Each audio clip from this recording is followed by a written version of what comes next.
Bismillahirrahmanirrahim. Assalamualaikum warahmatullahi wabarakatuh. Bagaimana kabarnya anak-anak ibu guru yang soleh dan soleha? Semoga kalian selalu dalam keadaan sehat walafiat dan dalam lindungan Allah Subhanahu wa Ta'ala. Amin ya Rabbal Alamin. Nah, pada pertemuan kali ini kita akan kembali belajar pendidikan agama Islam bab 7 materi iman kepada qada dan qadar. Anak-anak, tahukah kalian bahwa semua yang terjadi di alam semesta ini itu merupakan kehendak Allah Subhanahu wa Ta'ala? Apakah semua keadaan dan nasib kita sudah ditetapkan dan ditentukan oleh Allah Subhanahu wa Ta'ala? Mengapa kita harus berusaha sungguh-sungguh agar menjadi orang yang sukses? Apakah kalian mengetahui makna qada dan qadar atau yang biasa disebut dengan takdir? Apakah kalian mengetahui macam-macam takdir? Nah, untuk memahami semua itu, mari ikuti materi berikut ini. Insya Allah kalian akan dapat memahaminya. Qada adalah keputusan atau ketetapan Allah Subhanahu wa Ta'ala terhadap makhluknya sejak zaman azali. Sedangkan qadar merupakan perwujudan dari qada atau ketetapan Allah Subhanahu wa Ta'ala yang telah terjadi pada makhluknya. Untuk lebih memahami makna qada dan qadar, silakan simak penjelasan berikut ini. Dimulai dari zaman azali. Apakah kalian sudah paham apa itu zaman azali? Zaman azali adalah masa di mana Allah Subhanahu wa Ta'ala belum menciptakan segala sesuatu termasuk manusia. Nah, di zaman azali inilah Allah menentukan segala nasib makhluknya. Inilah yang disebut dengan qada. Seiring berjalannya waktu, nasib manusia dapat berubah melalui ikhtiar atau usaha dan doa. Setelah hal tersebut terjadi, maka inilah yang disebut dengan qadar atau takdir. Nah, sekarang kalian sudah paham kan apa makna dari qada dan qadar?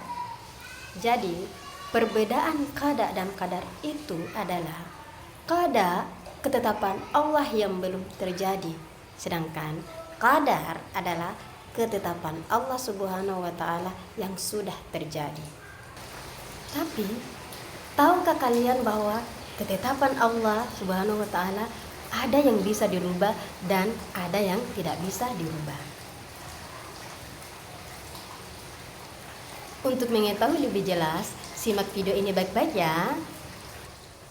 Ketetapan Allah Subhanahu wa Ta'ala atau yang disebut dengan takdir itu terbagi menjadi dua.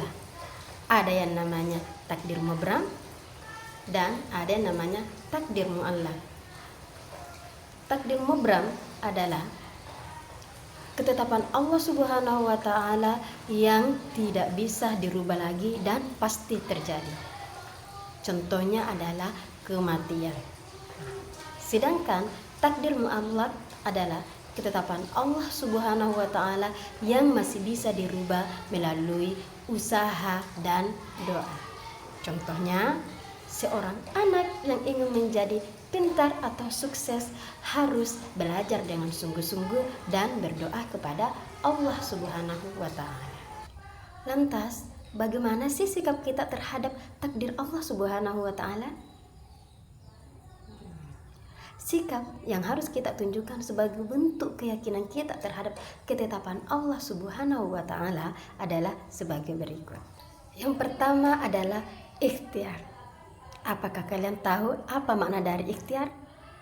Jadi, ikhtiar adalah berusaha dengan sungguh-sungguh. Seorang siswa yang ingin mendapatkan prestasi, maka harus belajar dengan sungguh-sungguh. Seseorang yang ingin meraih kesuksesan berupa kekayaan, maka harus bekerja keras. Begitu pula, jika seseorang sedang dalam keadaan sakit, maka harus berobat agar mendapatkan kesembuhan. Jadi kesimpulannya adalah manusia harus berusaha dengan sungguh-sungguh agar mendapatkan takdir yang terbaik. Sikap yang kedua adalah doa. Doa adalah bentuk permohonan kita kepada Allah Subhanahu wa Ta'ala.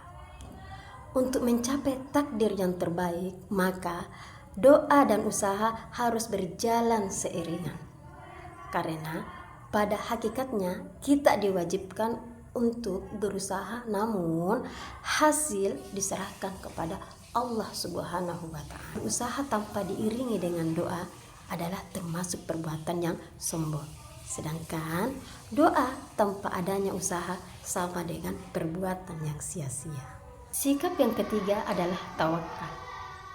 Tawakal adalah sikap menyadari bahwa segala keputusan telah ditentukan oleh Allah Subhanahu wa Ta'ala.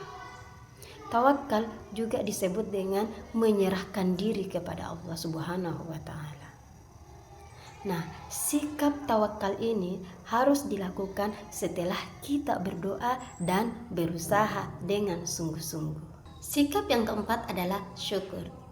Syukur adalah ungkapan terima kasih kita kepada Allah Subhanahu wa Ta'ala. Apabila kita sudah berdoa dan berusaha dengan bersungguh-sungguh, kemudian kita bertawakal kepada Allah Subhanahu wa Ta'ala, dan setelah itu kita ditakdirkan mendapatkan hasil yang terbaik, maka selanjutnya adalah kita harus bersyukur kepada Allah Subhanahu wa Ta'ala. Cara mensyukuri nikmat Allah ada dua, yakni melalui ucapan dan perbuatan. Bentuk ucapan rasa syukur kita kepada Allah melalui ucapan adalah dengan mengucapkan Alhamdulillah.